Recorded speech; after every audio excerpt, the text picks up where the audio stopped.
The morning sun cast long shadows across the dusty main street of Cedar Ridge as Samuel Fletcher swept the front porch of his general store. At 42, Samuel had calloused hands that spoke of honest labor and eyes that still held kindness despite the hardships frontier life had carved into his weathered face. He'd built this store from nothing more than determination and sweat, serving the miners, ranchers, and families who called this remote Arizona territory home. The brass bell above his door chimed as Martha Henley entered, her usual warm smile replaced by worry lines that hadn't been there the week before. She clutched a worn leather purse close to her chest, counting out coins with trembling fingers. "Morning, Martha," Samuel said, setting aside his broom. "How's young Timothy's cough?" "Better, thank the Lord," she replied, but her voice carried a strain that made Samuel pause. "I need some flour and sugar, Samuel." "Just enough to get us through the week." Samuel watched her count the same coins twice, her movements growing more anxious with each tally. Martha Henley had never been short on payment before. Her husband Thomas worked steady at the silver mine, earning enough to keep their small family comfortable by frontier standards. "Take what you need," Samuel said gently, beginning to fill her order. "We can settle up when Thomas gets paid." Martha's eyes filled with tears she fought to hide. "That's just it, Samuel. Thomas says they're cutting wages again. Third time since Christmas. Says if we don't like it, plenty of other men would take our place." Samuel's hand stilled on the flour sack. He'd been hearing whispers around town, fragments of conversations that painted a troubling picture. The Blackwood Mining Company had arrived in Cedar Ridge 3 years ago, promising prosperity and steady work. At first, they delivered on those promises. But lately, something had changed.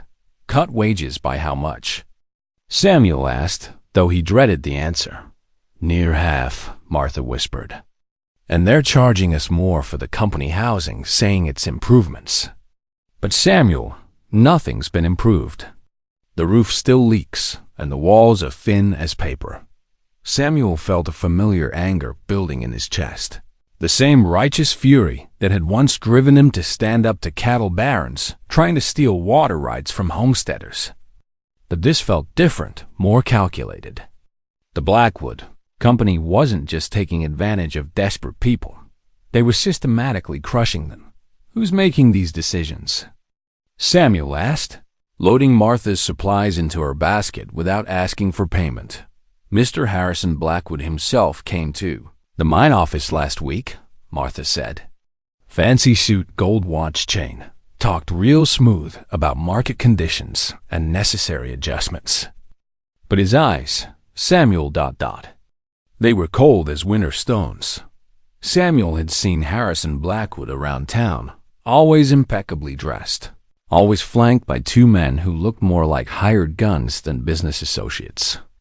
Blackwood had bought the biggest house on Elm Street, the one with the white picket fence and rose garden that belonged to the previous mine owner who'd sold out and moved back east. "Martha," Samuel said carefully, "you tell Thomas that if things get worse, you come to me. We'll figure something out." She nodded gratefully, but as she turned to leave, Samuel caught sight of something that made his blood run cold. Through the front window, he watched Harrison Blackwood himself stride down the wooden sidewalk, his polished boots clicking with authority. Behind him walked Sheriff Clayton Marsh, a man whose badge had lost its shine along with his integrity.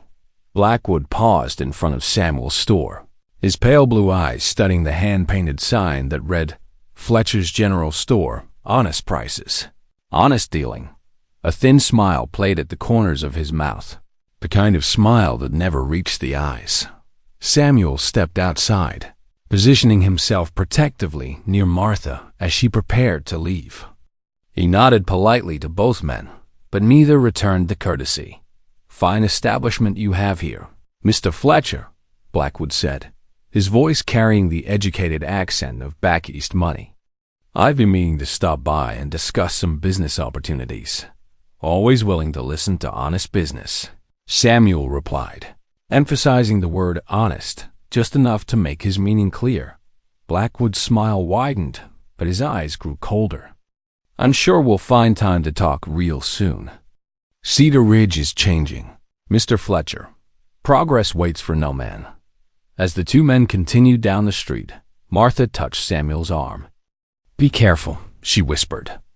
"Thomas says men who cross Mr. Blackwood have a way of finding trouble." After Martha left, Samuel stood alone on his porch, watching the morning sun climb higher over the mountains that surrounded Cedar Ridge like protective guardians. Those mountains had witnessed the birth of this town, had seen good people carve homes and dreams from harsh land through sheer determination. Now they would witness whatever came next. Samuel Fletcher had built his life on the belief that right was right and wrong was wrong, with no gray area in between. He'd faced down claim jumpers, survived Apache raids, and weathered drought and flood. But as he looked down the street at the growing shadow that Harrison Blackwood cast over his town, Samuel understood that his greatest test was just beginning. The bell above his door chimed again as another customer entered, and Samuel turned to serve them with the same care and fairness he'd shown every person who'd walked through his doors. But in the back of his mind, a plan was already forming. If Harrison Blackwood wanted to find out what happened when progress met principle, Samuel Fletcher would be happy to teach him. 3 days after Harrison Blackwood's visit, Samuel noticed the changes beginning to ripple through Cedar Ridge like stones thrown into still water. The first sign came when Jacob Morrison, a steady customer who ran freight between the mine and town, stopped by the store with worry etched deep in his sun-weathered face. "Samuel, I need to ask you something, and I need you to be straight with me," Jacob said, removing his worn hat and turning it nervously in his hands. "You heard anything about new regulations coming down from the mine company?" Samuel looked up from his ledger, where he'd been recording the growing list of customers buying on credit. "What kind of regulations?" "The kind that say all mine workers gotta buy their supplies from the company store," Jacob replied. "Gotta live in company housing, send their kids to the company school, even get their medicine from the company doctor. They're calling it the Cedar Ridge Improvement Initiative." The pencil in Samuel's hand snapped. He'd seen company towns before, places where workers became little more than indentured servants, trapped in a cycle of debt and dependence that lasted generations. But Cedar Ridge had always been different. Independent, free, built by people who'd rather starve as free men than prosper as slaves. "When does this start?" Samuel asked, though the tightness in his chest told him he already knew the answer. "Next Monday," Jacob said. "Sheriff Marsh is supposed to announce it officially at the town meeting tonight." "But Samuel, here's the thing that's got me spooked. They're not just talking about mine workers.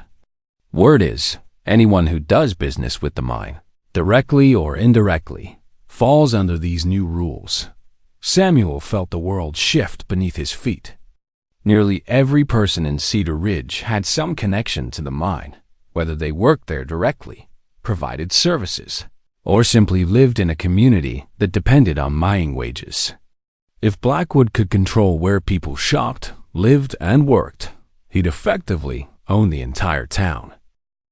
"There's more," Jacob continued, his voice dropping to barely above a whisper. "They're bringing in enforcers. Not calling them that, mind you. They're company security and municipal advisors. But I've seen men like this before, down in Tombstone. They're the kind who solve problems with lead." That evening, Samuel walked to the town hall with each step feeling heavier than the last. The building was packed beyond capacity, with folks standing in the aisles and spilling out onto the front steps.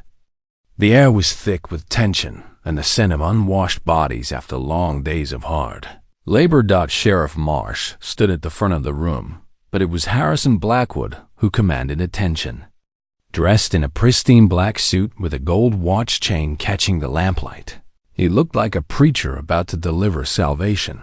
If salvation came with strings attached and a price, that kept rising. "Friends and neighbors," Blackwood began, his voice carrying easily through the crowded room. Tonight marks a new chapter in Cedar Ridge's story. A chapter of prosperity, security, and progress that will benefit every man, woman, and child in this community. Samuel watched the faces around him as Blackwood spoke. Some showed hope, folks desperate enough to believe in any promise of better times. Others displayed resignation, the weary acceptance of people who'd been beaten down too many times to fight back. But scattered throughout the crowd, Samuel saw what gave him courage. Anger. Not the hot, explosive kind that burned bright and died fast, but the cold, patient anger of people who'd had enough. The Cedar Ridge Improvement Initiative will ensure fair prices, quality goods, and stable employment for all residents. Blackwood continued. By centralizing services and eliminating wasteful competition, we can guarantee that every dollar earned in this town stays in this town. Samuel's neighbor, Rebecca Walsh, a widow who ran the town's small restaurant, stood up from her seat near the front. Mr. Blackwood, what about businesses that are already established? What happens to people like me who have built their livelihood serving this community? Blackwood's smile never wavered, but Samuel caught the flash of irritation in his eyes. Mrs. Walsh, change is always difficult, but I'm sure a woman of your experience can find suitable employment within our new system. The company cafeteria will need skilled cooks. At what wages? Rebecca pressed. And what happens to my restaurant? I've got 15 years invested in that place. Progress requires sacrifice, Blackwood replied smoothly.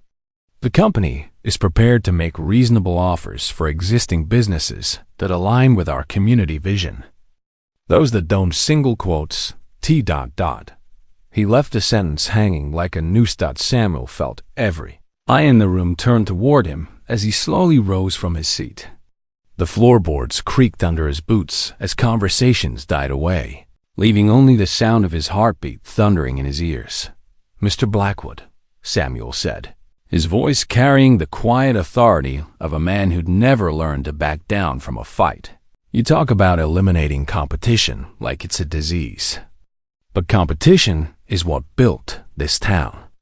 Competition and the freedom for folks to choose where they spend their money and how they live their lives. Blackwood's pale eyes fixed on Samuel like a hawk spotting prey. Mr. Fletcher, isn't it? I believe we discussed business opportunities just recently. Perhaps you'd benefit from a private conversation about how you might fit into Cedar Ridge's future. I reckon I fit just fine where I am, Samuel replied. Been serving this community for 12 years, and I plan to keep serving it for 12 more, God willing. The silence that followed was deafening. Samuel could feel the weight of every gaze in the room, measuring him, judging whether he had the backbone to follow through on words that sounded suspiciously like a declaration of war. Sheriff Marsh finally spoke up, his voice lacking its usual authority. Now, folks, let's keep this civil. Mr. Blackwood's proposals deserve fair consideration. Fair consideration, Samuel repeated. That's all any of us want, Sheriff. The chance to consider our options freely, without coercion or threats. As Samuel sat back down, he noticed something that filled him with both pride and fear. Around the room, other people were sitting straighter, making eye contact with their neighbors, no longer looking at the floor. Rebecca Walsh nodded at him with fierce determination. Jacob Morrison touched the brim of his hat in a gesture of respect. Even Martha Henley, sitting near the back with her husband Thomas, managed a small smile of encouragement. But Samuel also noticed Harrison, Blackwood leaning over to whisper something in Sheriff Marsh's ear, and the way both men's eyes remained fixed on him as the meeting concluded. As folks filed out into the cool night air, Samuel understood that he'd crossed a line there was no coming back from, walking home under a canopy of stars that had watched over countless struggles between right and wrong. Samuel Fletcher felt the familiar weight of responsibility settling on his shoulders. He'd stood up before powerful men who thought their money made them untouchable. Some of those confrontations had ended well. Others had cost him dearly. But as he reached his store and looked up at the sign bearing his name and his promise of honest dealing, Samuel knew he'd made the only choice a man of conscience could make. Tomorrow would bring consequences, but tonight, Cedar Ridge still had at least one person willing to stand between its people and those who would prey upon them. Samuel arrived at his store the next morning to find a notice nailed to his front door. The paper was crisp and official-looking, bearing the seal of the Blackwood Mining Company and signed by Sheriff Marsh. His hands trembled slightly as he read the words that would change everything. Notice of municipal code violation, unlicensed commercial operation. By order of the Cedar Ridge Municipal Authority, this establishment is subject to immediate inspection and compliance review. Failure to obtain proper licensing within 72 hours will result in closure and prosecution under territorial law. Samuel had operated his store for 12 years without needing any license beyond his own integrity and the trust of his customers. Now, suddenly, bureaucracy had arrived in Cedar Ridge like a plague of locusts, ready to devour everything that had been built through honest sweat and determination. The brass bell chimed as Rebecca Walsh pushed through the door, her usually neat hair disheveled and her apron wrinkled as if she'd slept in it. Her eyes were red-rimmed, and Samuel knew immediately that she'd received similar news. "They came to my restaurant at dawn," she said without preamble. "3 men in suits claiming to be health inspectors.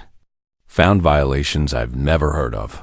Improper ventilation, inadequate storage, insufficient documentation. They've given me 48 hours to comply with a list of requirements that would cost more than I make in 6 months." Samuel poured her a cup of coffee from the pot he kept on the small stove in the corner. The rich aroma filled the store, a small comfort in a world that seemed to be crumbling around them. "We knew this was coming," Samuel said, though the words felt hollow. "The question is, what are we going to do about it?" Before Rebecca could answer, the door chimed again. This time, it was Dr. William Hayes, the town's physician, his medical bag clutched tightly in one hand and a crumpled notice in the other. Behind him came Jacob Morrison, the blacksmith Peter Kowalski, and nearly a dozen other business owners and longtime residents. "They hit all of us," Dr. Hayes said, his usually calm demeanor cracked with frustration. "Suddenly, my medical practice needs certification from the Territorial Health Authority, certification that requires fees I can't afford, and compliance with regulations that don't exist anywhere outside of Harrison Blackwood's imagination." Peter Kowalski, a mountain of a man whose gentle nature belied his intimidating size, spoke up in his thick Polish accent. "They say my forge is fire hazard. Want me to install expensive equipment, get permits, pay fees. But only place to get permits is company office, and they tell me wait list is very long." Samuel looked around at the faces gathered in his store. Good, honest people who'd built their lives and livelihoods through hard work and fair dealing. Now they were being systematically squeezed out by a man who saw their independence as an obstacle to his control. "There's something else," Jacob Morrison said quietly. "I was talking to my cousin who works for the freight company out of Tucson.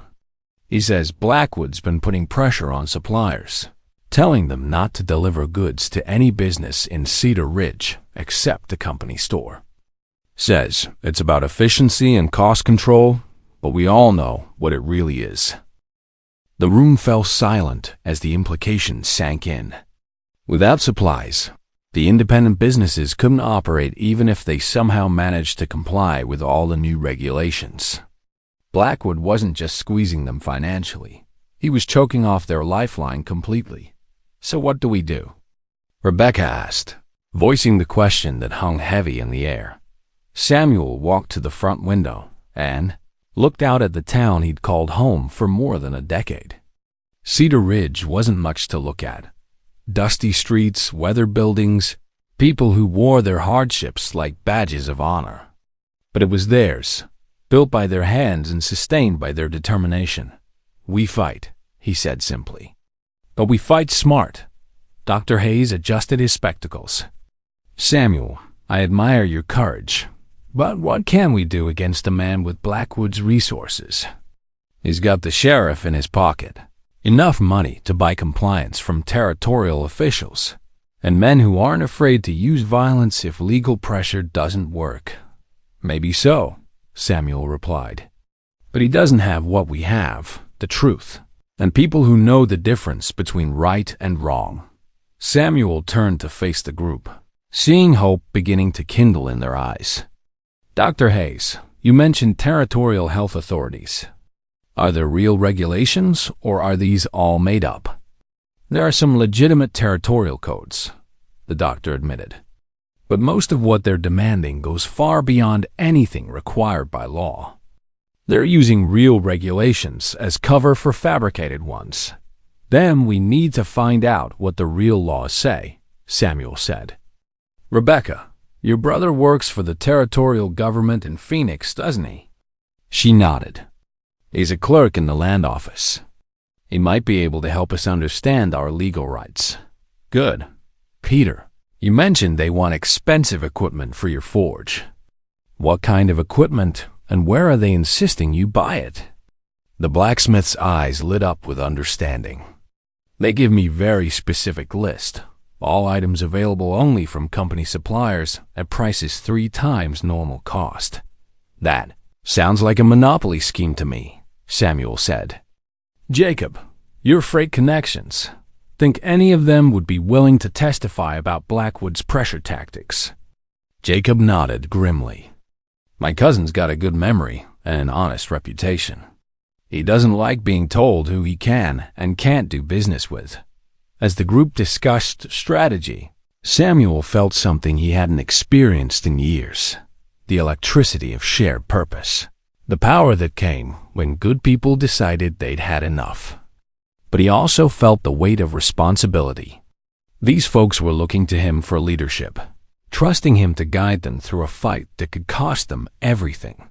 The conversation was interrupted by the sound of boots on the front porch. Through the window, Samuel saw Sheriff Marsh approaching with 2 men he didn't recognize. Tall, hard-looking individuals with the kind of eyes that had seen too much violence and enjoyed it. Folks better scatter out the back, Samuel said quietly. No point in all of us being seen together. As his friend slipped away through the store's rear exit, Samuel straightened his shoulders and prepared to face whatever Sheriff Marsh had brought to his door. But before the lawman could enter, Rebecca Walsh stepped up beside Samuel, followed by Dr. Hayes and Peter Kowalski. We're not running, Rebecca said firmly. This is still a free country, last time I checked. We've got every right to gather peacefully and discuss our concerns. Samuel felt a surge of pride and fear in equal measure. These people were willing to stand with him, even knowing the risks. As Sheriff Marsh and his companions pushed through the door, Samuel realized that the real battle for Cedar Ridge's soul was about to begin. Sheriff Marsh entered the store with the swagger of a man backed by power, but Samuel caught the uncertainty flickering in his eyes. The 2 strangers flanking him moved with the predatory grace of professional troublemakers, their hands resting casually near the guns at their hips. Morning, Samuel, Marsh said, tipping his hat in a mockery of politeness. Seems you've been having some lively discussions in here. Just neighbors talking, Sheriff, Samuel replied evenly. Still legal, far as I know. One of the strangers, a lean man with a scar running from his left ear to the corner of his mouth, spoke up. Name's Garrett. I'm Mr. Blackwood's security consultant. We understand there's been some resistance to the new municipal improvements. Dr. Hayes stepped forward, his medical bag gripped tightly in his white-knuckled hands. If by resistance you mean asking questions about illegal demands and fabricated regulations, then yes, we're guilty as charged. Garrett's cold smile revealed teeth stained yellow from tobacco. Careful, old man. Accusations like that could be considered slander. Truth can't be slander. Rebecca Walsh interjected, her voice steady despite the tremor Samuel could see in her hands. And the truth is, your boss is trying to steal this town through legal intimidation and economic blackmail. The second stranger, a heavyset man with arms like tree trunks, took a step toward Rebecca. Lady, you better watch your tongue. Peter Kowalski moved between them, his imposing frame casting a long shadow across the store. In my country, men who threaten women are called cowards, he said quietly. Here too, I think. The tension in the room crackled like lightning before a storm. Samuel could feel the situation balanced on a knife's edge, ready to explode into violence that would give Blackwood all the excuse he needed to bring in more guns and crush any resistance. Gentlemen, Samuel said, his voice carrying the authority of a man who'd faced down worse odds. I think you delivered your message. We understand Mr. Blackwood's position clearly. Sheriff Marsh seemed relieved at the opportunity to de-escalate. Samuel, you've got 72 hours to get your licensing in order. After that, I'll have to take action. What action would that be, Sheriff? Dr. Hayes asked. Under what specific territorial statute? Marsh's face flushed red. Don't try to lawyer me, Doc. I know my job. Do you? Samuel asked quietly. Because your job is to protect the citizens of Cedar Ridge, not to be Harrison Blackwood's collection agent. The words hung in the air like a challenge. Sheriff Marsh had been a decent lawman once, before gambling debts and whiskey had made him vulnerable to corruption. Samuel could see the internal struggle playing out on his weathered face, the last vestiges of integrity warring with fear and greed. I'm warning all of you, Marsh finally said, his voice lacking conviction. Don't make this harder than it has to be. As the three men turned to leave, Garrett paused at the door. Mr. Fletcher, Mr. Blackwood wanted me to extend a personal invitation. He'd like to discuss a business proposition with you. Tonight at his residence on Elm Street. 7 o'clock. Tell Mr. Blackwood I appreciate the invitation. Samuel replied, but I'm not in the market for whatever he's selling. Garrett's scar twisted as his smile widened. He thought you might say that.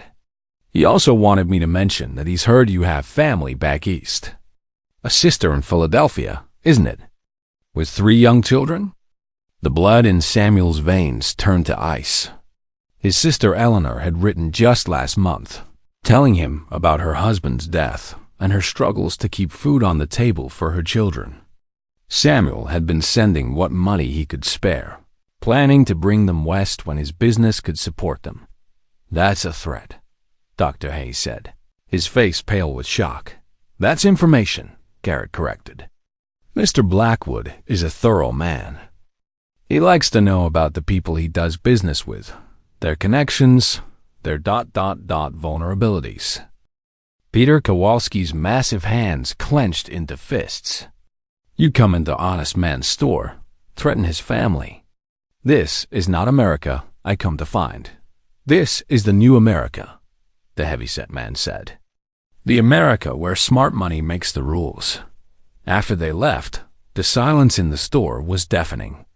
Samuel's friends looked at him with a mixture of sympathy and fear, understanding that the stakes had just risen beyond anything they'd imagined. Samuel, Rebecca said gently, maybe you should hear what Blackwood has to say. If it means keeping your family safe, ... No. Samuel's voice was quiet but firm as granite. That's exactly what he wants, for us to start compromising, start making excuses for surrender. Once I sit at his table, once I let him think fear can control me, it's over for all of us. Dr. Hayes removed his spectacles and cleaned them with shaking hands. Samuel, I've seen what men like Blackwood are capable of. They don't make idle threats. Neither do I, Samuel replied.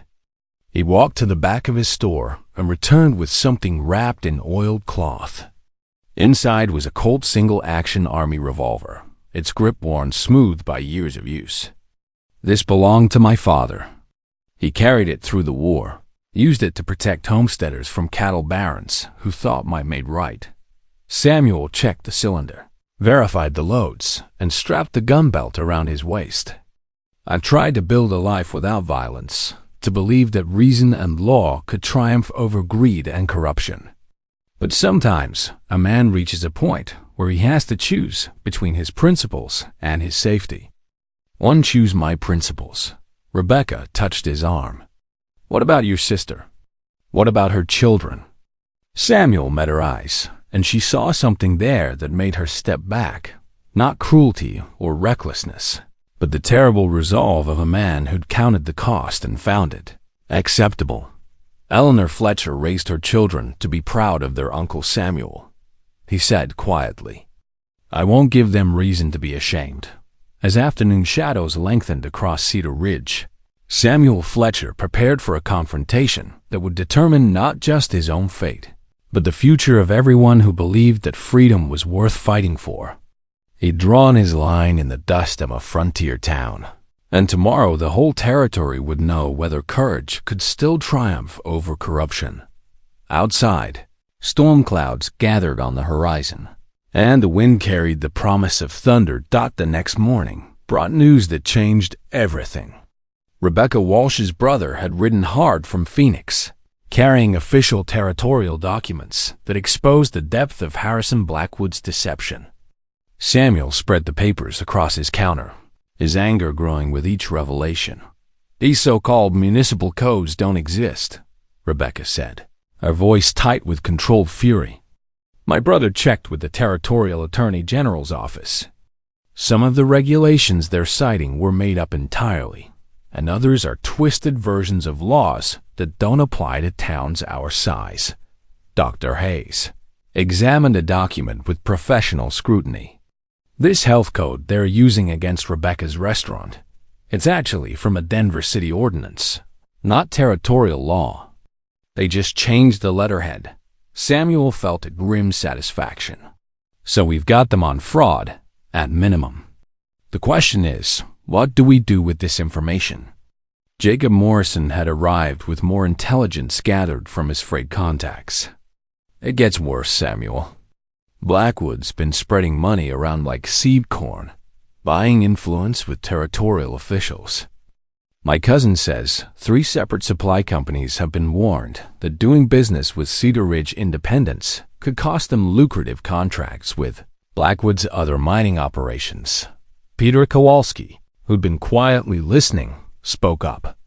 In old country, we have saying, when snake grows too fat, it cannot hide in grass. This Blackwood man, he makes too many enemies, leaves too many tracks. Samuel nodded thoughtfully. Peter's right. Blackwood's overreached, gotten careless. He thinks his money and threats make him untouchable. A corruption this widespread leaves evidence. The bell chimed as Martha Henley entered, but instead of her usual worried demeanor, she carried herself with new determination. Behind her came a group Samuel hadn't expected to see. Mine workers still wearing their dust-covered work clothes, their faces grim with purpose. Thomas wanted to be here, Martha announced. Him and the others have something to tell you.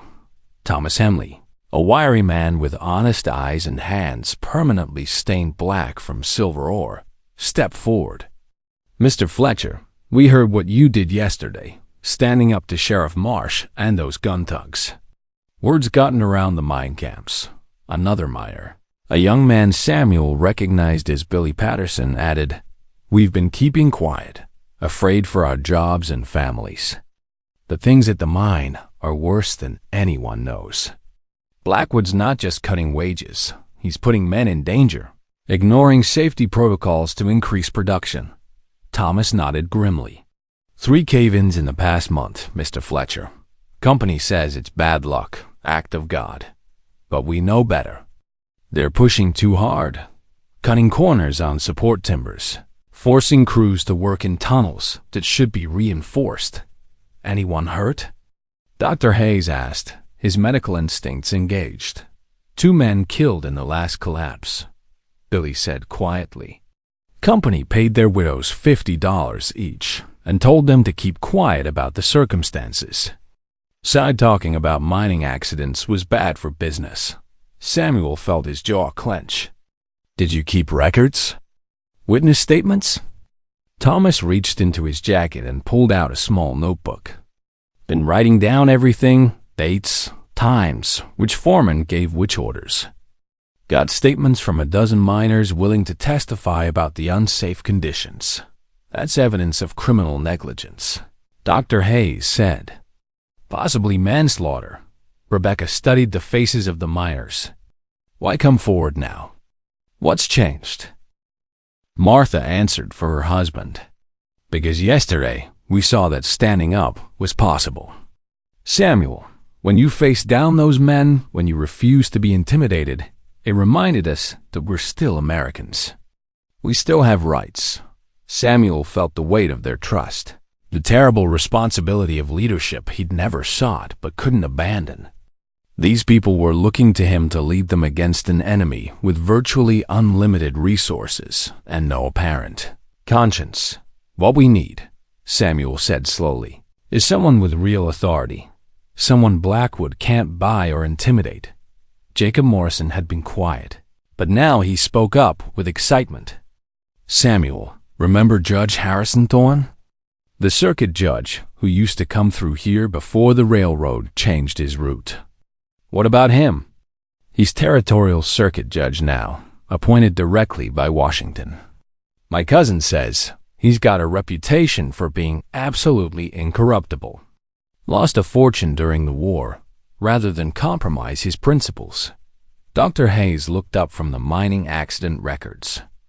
If we could get Judge Thorne to investigate these deaths, the fraudulent regulations, the economic coercion, it would have to be official, Samuel said. We'd need formal complaints, sworn statements, documented evidence. We got evidence, Thomas said firmly. Question is, can we get it to the judge before Blackwood figures out what we're doing?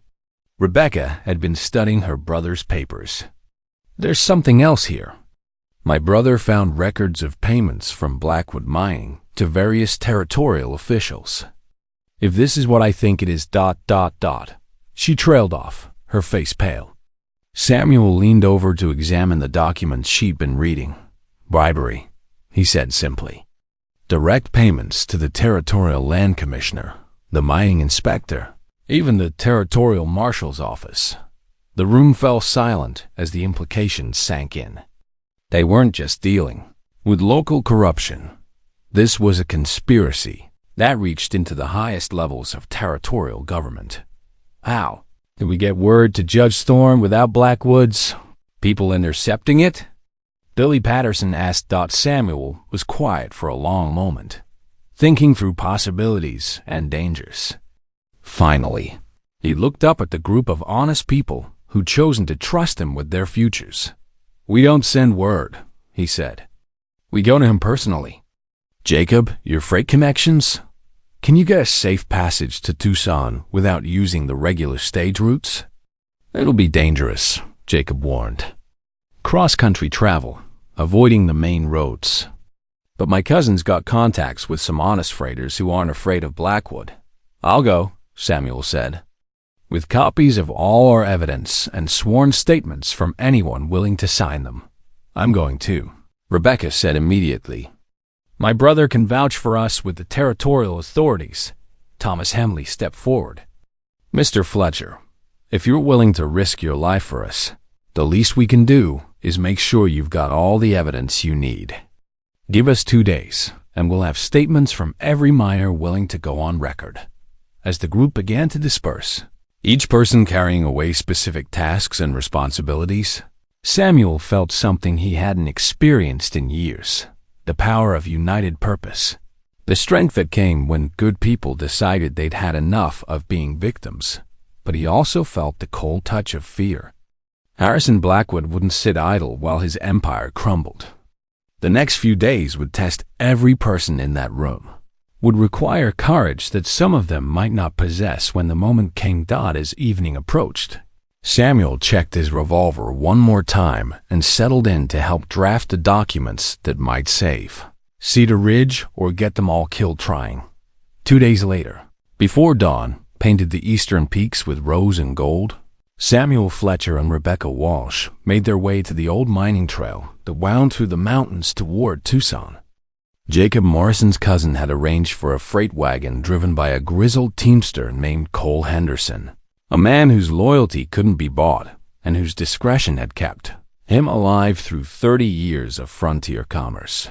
"You folks picked a dangerous time to take a pleasure trip," Henderson said dryly as he helped Rebecca into the wagon bed, which had been fitted with canvas covering and supplies for the 3-day journey. Samuel climbed up beside the driver's seat, a leather satchel containing their precious evidence secured beneath his coat. "Seems like dangerous times call for dangerous decisions, Cole." The wagon lurched into motion, wheels finding the rocky track that would take them away from Cedar Ridge and toward what Samuel hoped would be salvation. Behind them, the town still slept peacefully, unaware that its fate now rested in the hands of a territorial judge they'd never met. As they climbed into the foothills, Samuel found himself thinking about the statements they carried. Heartbreaking testimonies from miners' widows, detailed accounts of safety violations that had cost men their lives, evidence of fraud and corruption that reached deep into the territorial government. Each document represented someone who'd chosen courage over safety, truth over comfort. "Samuel," Rebecca said quietly from the wagon bed, "what if Judge Thorne can't help us? What if Blackwood's corruption reaches even that high?" Samuel had been wrestling with the same fear throughout their preparations. "Then we keep fighting," he said simply. "We take our evidence to newspapers, to federal authorities, to anyone who'll listen. Sometimes doing right isn't about winning. It's about making sure the truth gets told." Henderson spat tobacco juice over the side of the wagon. "Judge Thorne's got a reputation that reaches from here to Washington. Story goes he once threw a railroad baron in jail for contempt when the man tried to bribe him right there in open court. If there's justice to be found in this territory, that old judge is where you'll find it." The first day passed without incident, the wagon following game trails and mining paths that avoided the main stage route. Henderson knew every waterhole and safe camping spot, guiding them through country that looked empty but held 100 hidden dangers. As evening approached, they made camp in a sheltered canyon where a small stream provided fresh water and the rock walls offered protection from both wind and prying eyes. Samuel had just finished tending their small, carefully concealed fire when Henderson suddenly raised his hand for silence. In the distance, barely audible above the whisper of wind through pine branches, came the sound of horses moving fast on the main trail below. "Company," Henderson murmured, reaching for his rifle. "More than one rider, moving like they've got purpose." Samuel drew his revolver and moved to where he could see down into the valley. Through the gathering dusk, he made out 5 riders pushing their mounts hard along the stage road. Even at distance, something about their urgent pace and military formation sent ice through his veins. "Blackwood's men?" Rebecca whispered. "Has to be," Samuel replied. "Question is, are they tracking us specifically, or just checking all the routes out of Cedar Ridge?"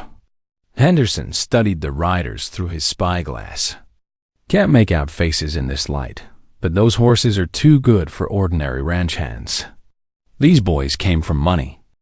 They spent a tense night taking turns on watch, but the riders didn't return. At first light, Henderson guided them deeper into the mountains, following paths that existed more in his memory than on any map. The wagon bounced and lurched over terrain that seemed impossible to navigate, but the old teamster handled the reins with the skill of a lifetime spent in wild country. On the second day, they encountered their first real obstacle. The trail they'd been following ended at a washout where recent rains had carved a 20-foot gully across their path. Henderson studied the terrain with the practiced eye of a man who'd faced similar problems before. "We can go around," he said finally, "but it'll add most of a day to our journey." Or we can try to cross here, but it means unloading the wagon and carrying everything down by hand. Samuel looked at the steep sides of the gully, calculating risks and time lost. How much daylight do we have? Enough, if we work fast and don't run into trouble. They spent the next 4 hours in backbreaking labor, carrying supplies down one side of the washout and up the other, then carefully lowering and raising the empty wagon using ropes and brute force. By the time they'd reloaded everything and gotten back on the trail, the sun was already sinking toward the western peaks. "We'll have to make camp soon," Henderson said, studying the approaching darkness. "But we're only about 8 miles from Tucson now. Should reach the judge's courthouse by noon tomorrow." That night, as Rebecca tended a small cooking fire and Henderson checked their route on a hand-drawn map, Samuel found himself thinking about the people they'd left behind in Cedar Ridge. Were Thomas Henley and the other miners safe? Had Blackwood discovered their plan? The weight of responsibility pressed down on him like a physical burden. "You're thinking about them," Rebecca said, settling beside him with 2 cups of coffee. "Hard not to," Samuel admitted. "We're out here chasing justice while they're back there, facing whatever Blackwood decides to do next. They knew the risks when they chose to stand with us," Rebecca replied. "Samuel, you didn't ask for this fight. But once it started, you were the only one strong enough to see it through." Samuel sipped his coffee, staring into the flames. "My father used to say that courage isn't about not being afraid. It's about being afraid and doing what's right anyway.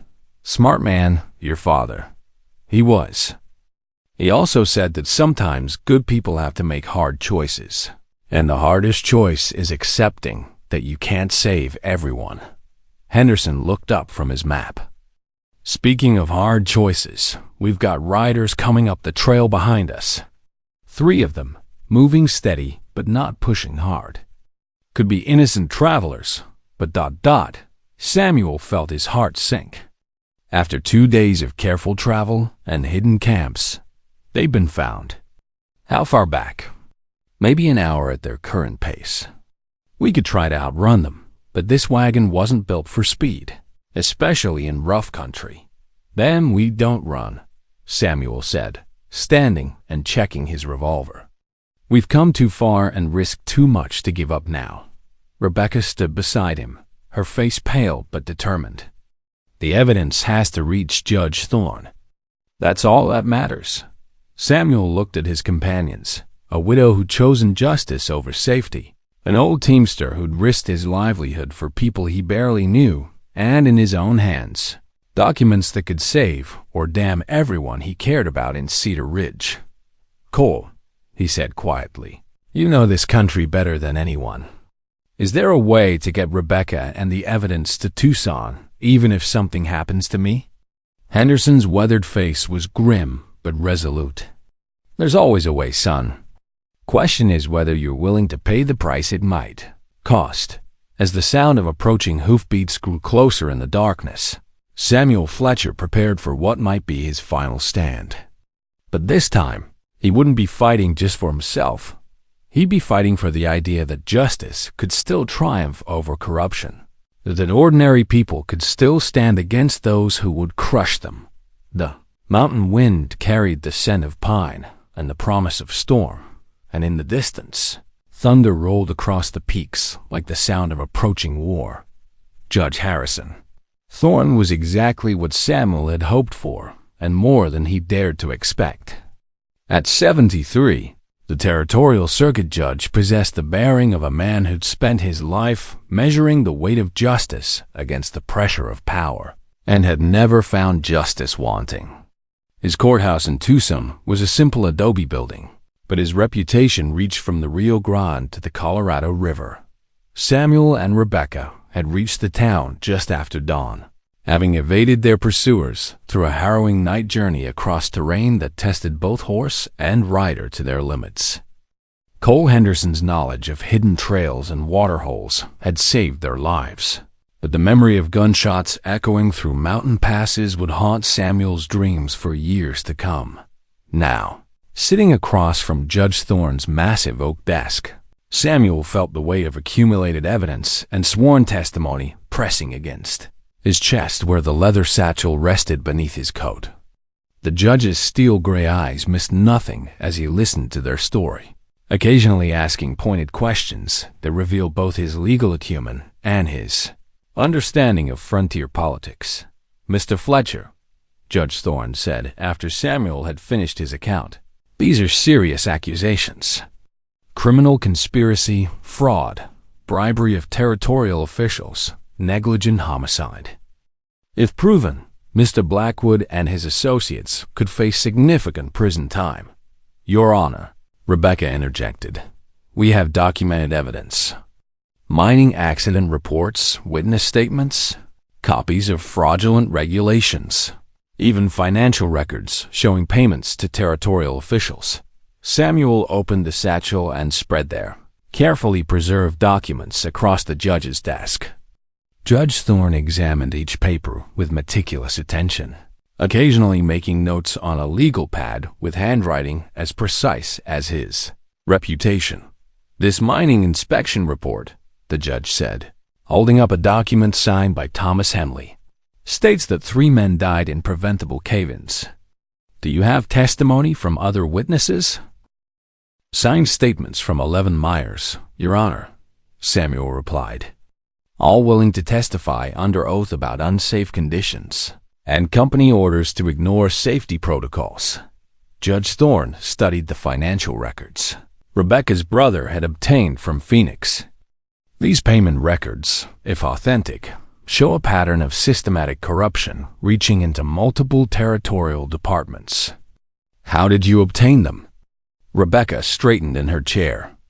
"My brother is a clerk in the Territorial Land Office, Your Honor. He discovered the payments while researching legitimate business records. Everything was obtained through proper governmental channels." The judge leaned back in his chair, his fingers steepled as he considered the evidence before him.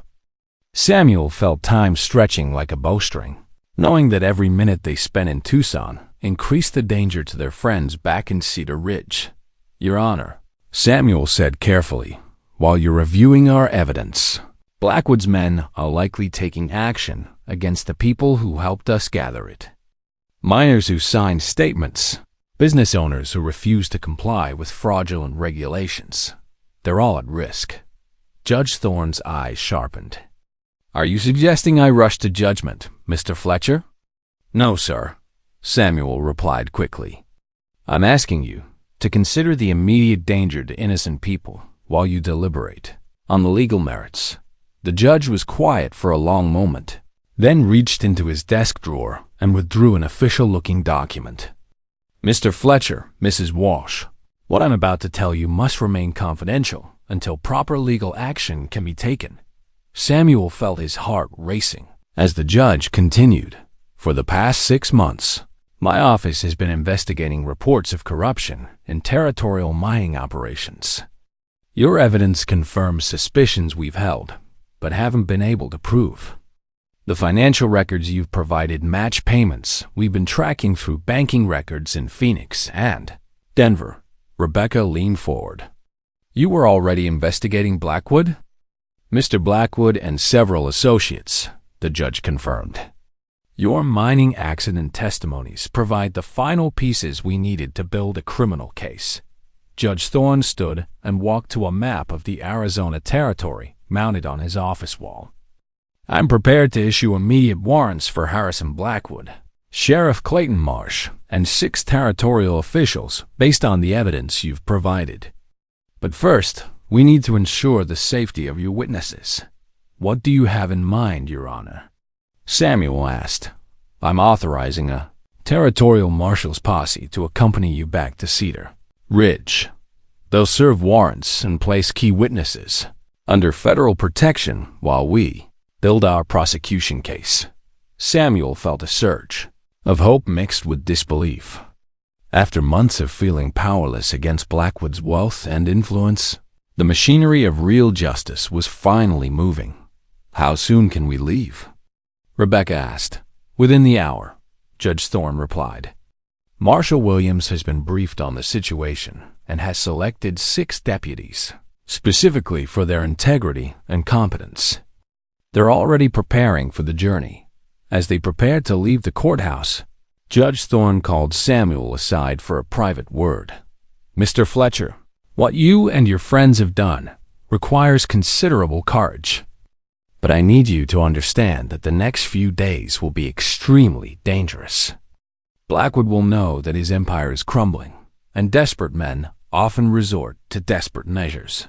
Samuel nodded grimly. "Your Honor, these people trusted me this through. I won't let them down." "I believe you won't," the judge replied. "But remember, justice is a process, not a single moment. Even after Blackwood is arrested, there will be trials, legal challenges, attempts to intimidate witnesses. This fight isn't ending. It's just moving to a different battlefield." An hour later, Samuel and Rebecca rode out of Tucson with Territorial Marshal Jake Williams and 6 federal deputies, their horses fresh and their saddlebags loaded with official warrants and legal documents. Behind them, Judge Thorne stood in his courthouse doorway, watching their departure with the satisfaction of a man who'd spent his life ensuring that the law served justice rather than power. The ride back to Cedar Ridge would take 2 days, following the main stage route now that they had federal protection. Samuel found himself alternating between hope and fear. Hope that they'd arrived in time to save their friends, and fear that Blackwood's desperation might have already cost innocent lives. As they climbed into the foothills that surrounded his hometown, Samuel Fletcher reflected on the journey that had brought him to this moment. 3 weeks ago, he'd been a simple storekeeper, concerned mainly with fair prices and honest dealing. Now he was riding with federal marshals to confront one of the territory's most powerful men. But as the familiar peaks of Cedar Ridge came into view, Samuel knew that whatever happened next, he'd chosen the only path that let him sleep peacefully at night, the path of standing up for what was right, regardless of the cost. The sun was setting behind the western mountains when Samuel Fletcher and the federal marshals rode into Cedar Ridge, casting long shadows across the dusty main street. The town looked different somehow, quieter, more tense, as if holding its breath for a storm that everyone could feel approaching. Marshal Williams raised his hand, bringing the posse to a halt in front of Samuel's store. The building looked untouched, but Samuel noticed that several other businesses along the street bore fresh boards nailed across their windows, the mark of Blackwood's accelerating pressure campaign. "Where would we likely find Blackwood at this hour?" Marshal Williams asked. "His house on Elm Street," Samuel replied. "Or the mine office if he's conducting business." Before they could move, a familiar figure emerged from the shadows between buildings. Dr. Hayes approached cautiously, his medical bag in hand and relief evident on his weathered face. "Samuel," he called out, "thank God you made it back. Things have gotten worse since you left." Samuel dismounted and clasped his old friend's hand. "How much worse, Doc?" 3 more businesses forced to close. Peter Kowalski's blacksmith shop was burned 2 nights ago. They called it an accident, but we all know better. And Thomas Henley... Coates. Dr. Hayes paused, his voice heavy with concern. "What happened to Thomas?" "Arrested yesterday on charges of theft from the mining company. They claim he stole equipment, but everyone knows he was targeted for talking to you." Martha's beside herself with worry. Marshal Williams stepped forward, his badge glinting in the dying light. "Dr. Hayes, I'm Territorial Marshal Williams. We have federal warrants for Harrison Blackwood, Sheriff Marsh, and several others." "Where's Thomas Henley being held?" "The jail behind the sheriff's office," Dr. Hayes replied. "But Marshal, Blackwood's brought in more men, at least a dozen hired guns. They're not even pretending to be legitimate security anymore." Samuel felt his jaw tighten. "Doc, where are Rebecca's people?" "The other business owners?"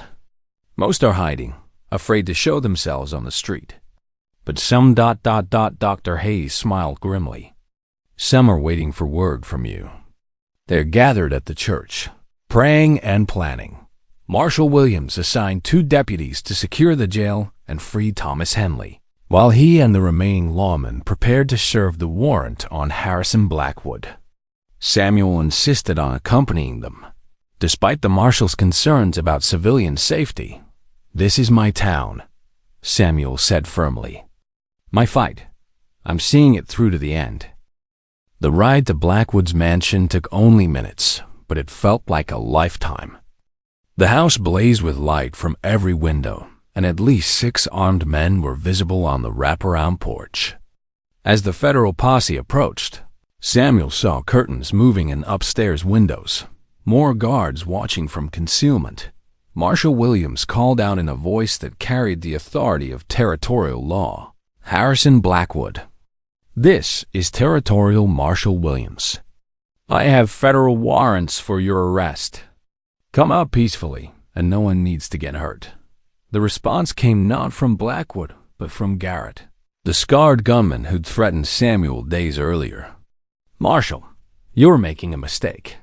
Mr. Blackwood is a respected businessman with friends in high places. Turn around and ride out, and we'll forget this happened. The only mistake would be interfering with federal officers in the performance of their duty," Marshal Williams replied. "You have 1 minute to send Blackwood out, or we're coming in after him." Samuel watched the standoff unfold, aware that the next few moments could determine whether Cedar Ridge would finally be free or whether Blackwood's corruption would claim more innocent lives. He thought of Thomas Henley in jail, of Peter Kowalski's burned blacksmith shop, of Martha's frightened face and Rebecca's determined courage. The front door of the mansion opened, and Harrison Blackwood stepped onto the porch. Even facing federal warrants, he maintained his composure, dressed in an expensive suit and carrying himself with the arrogance of a man who'd never doubted his own power. "Marshal Williams," Blackwood said smoothly, "I'm sure this is all a misunderstanding that can be resolved through proper channels. Perhaps we should discuss this in my study, away from prying eyes.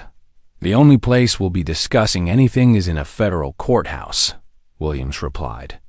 "Harrison Blackwood, you're under arrest for conspiracy, fraud, bribery of territorial officials, and accessory to negligent homicide."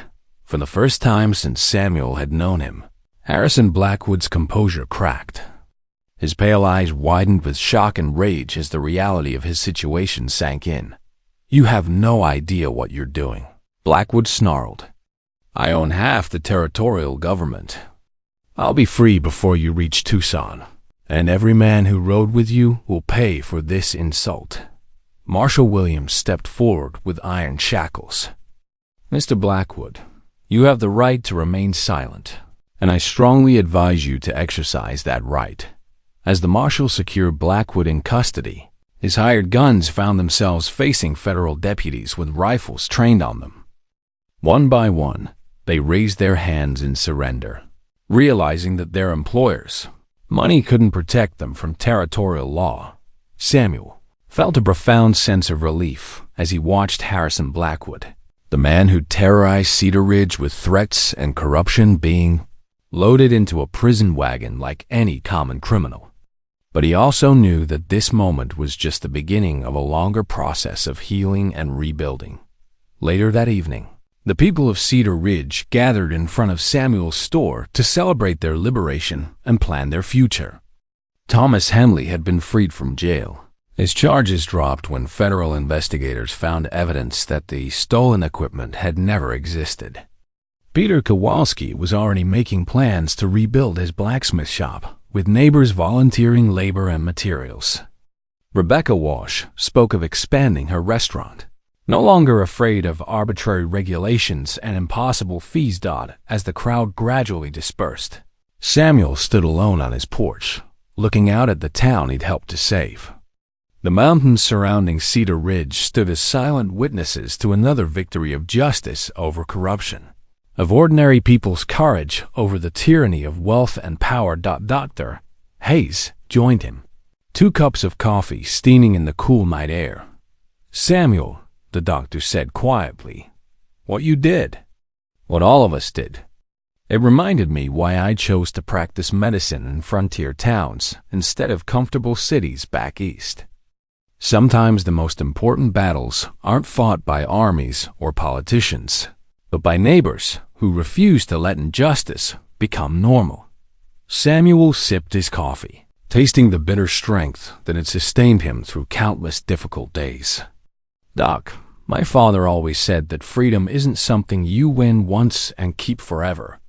It's something you have to earn new every day, every time someone tries to take it away from good people." As midnight approached and Cedar Ridge settled into peaceful sleep, Samuel Fletcher understood that his story, like the stories of countless others who'd stood up to corruption and won, would be remembered not for the specific details of dates and names, but for the eternal truth it represented, that ordinary people, when they find the courage to stand together, can defeat even the most powerful enemies of justice. The next morning would bring new challenges, new responsibilities, new opportunities to serve his community with the same integrity that had guided him through the darkest days of their fight against Harrison Blackwood's empire. But tonight Cedar Ridge was free, and that was enough. In the distance, thunder rolled across the peaks one final time, and Samuel smiled. This time, it sounded like applause.